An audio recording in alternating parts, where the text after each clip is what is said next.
राज्यातील कायदा सुव्यवस्थेच्या मुद्द्यावरून विरोधक आज विधानसभेत स्थगन प्रस्ताव आणण्याची शक्यता आहे।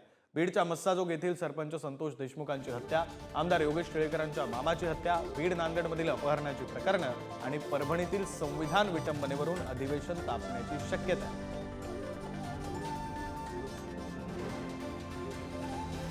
नितीन राऊत बोलतायत, आपण थेट जाऊया।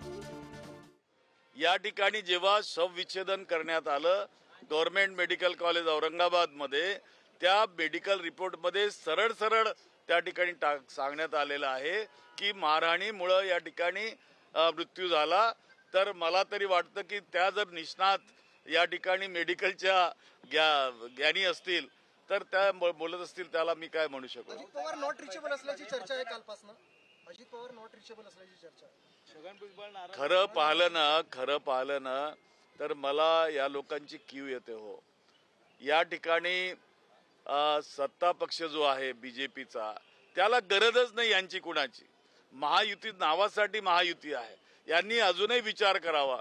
ज्या पद्धतीनं यांना वागणूक दिली जात आहे, ज्या पद्धतीनं यांचं राज्य मंत्रिमंडळामध्ये मंत्री घेत असताना या ठिकाणी दिवस मोजले जातात, त्रास दिला जातो, अजूनही खाती वाटप या ठिकाणी नाहीत। यावरून यांनी समजून घेतलं पाहिजे की त्यांना यांची